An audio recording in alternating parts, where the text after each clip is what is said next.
Hello, everyone. Welcome back to another episode of Talks and Growth. My name is Menoosha. I'm a singer, I speak, and I coach too. So today's topic is going to be very interesting. But before I reveal it to you, I would like to do a shout out, as promised, to a very special person. She is extremely special to my heart. Here's what she's done. She has been responsible for the growth in subscribers number for the past weeks. She's been gathering her people, motivating them to subscribe to my channel. And this person is my mom, Auntie P. A big shout out to Pauline Susungi living in Abidjan. She is wonderful. Her smile can make the sun go up and make it stay up. She has a heart bigger than this universe, and I am honored to be your daughter. Thank you very much for everything you do for me. Thank you for your support through the difficult times. Thank you for the laughs through the happy times. And yeah, I'm just honored to be able to have come through you to come to this world. Okay, so today's topic, very particular, how I stopped trying to be a strong black woman. It sounds like it is only destined or addressed to a certain demographic of women, but by the end of this video, you are going to understand why any woman is concerned. Any woman will relate to this. So I'm going to start by telling you a story.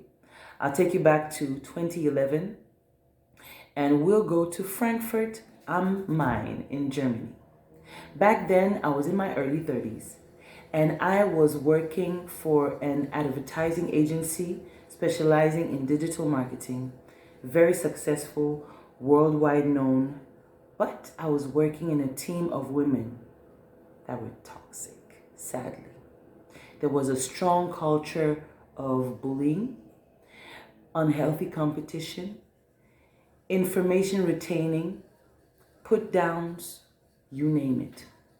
Sadly, I was a target because there were several.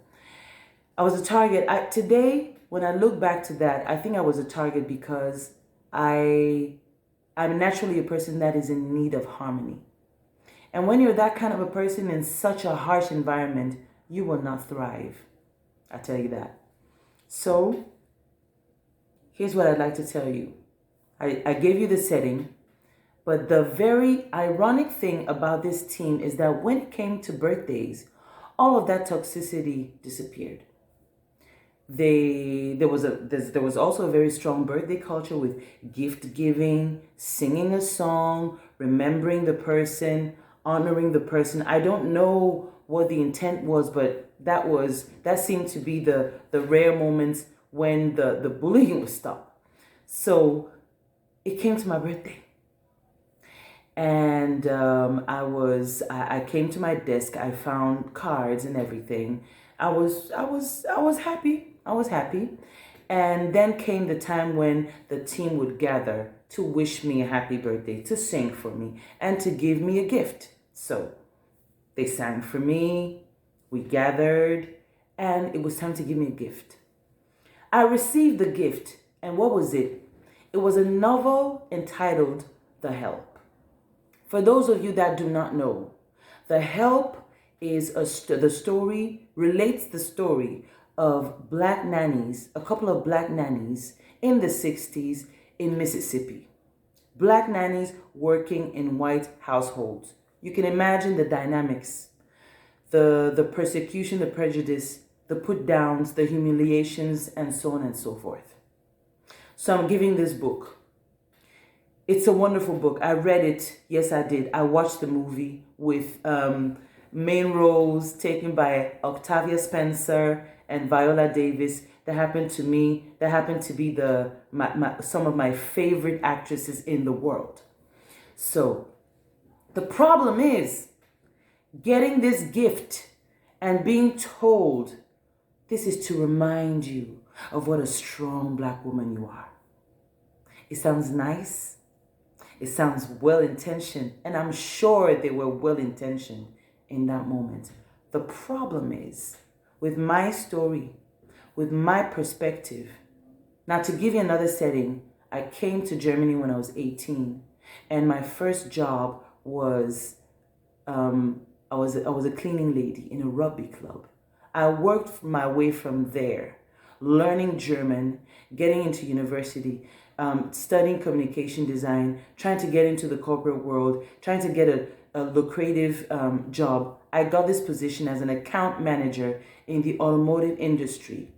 And what I had earned at that point is the glorious comparison to a black nanny in the 60s in the Mississippi.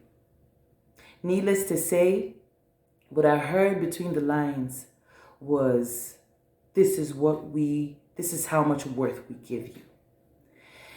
The problem with this term is that it carries the weight of the story of slave traders, of heartless scientists that needed a pretext to persecute without feeling guilty. And how do you do that? You do that by dehumanizing the person. She's strong enough to endure the pain. She's strong enough to go through put downs every day. She's strong enough to go through an experiment where I need to open her bowels without any anesthesia and just do what I need to do for my scientific experiment. That's the history of the label, the strong black woman. This is why this label, to me, it needs to be rejected. That is why at that moment, what was most important to me was to become a happy black woman, a balanced black woman. Another little detail, a few months after I got this gift, I quit that job. And on the last day, all I did was sing in my office, sing through the corridor, because I was being a happy and balanced black woman. Now, as promised, I was going to tell you how do you relate to this topic as a non-black woman? Yes, you can. Yes, you can, because society also expects you, although you don't have the double burden of sexism and racism, and sometimes for black gay women, it goes even further with homophobia. But if you're a non-black woman, as a woman already, you are expected to carry burdens that you do not have to always carry. There are some burdens that, we will carry. If you choose to one day become a mom, yes, you'll go through the burden of childbearing, okay. But there are some struggles, I believe, that are completely unnecessary. And that is why, if you are a woman point blank, you need to be very clear about your boundaries. You need to be very self-aware about what you're willing to do for growth and what you're not willing to do. And that is why I think all women should stop trying to be a strong woman. Just try to be a happy and balanced woman. With that being said, I'm very curious to know what your experiences are with carrying burdens you're not supposed to carry. Tell me more about that in the comments. And I'd love to hear from you. Subscribe to this channel. Hit the notification bell to hear more about various topics. In March is going to be women related. So I look forward to meeting you again on my channel. I wish you a great evening. Bye.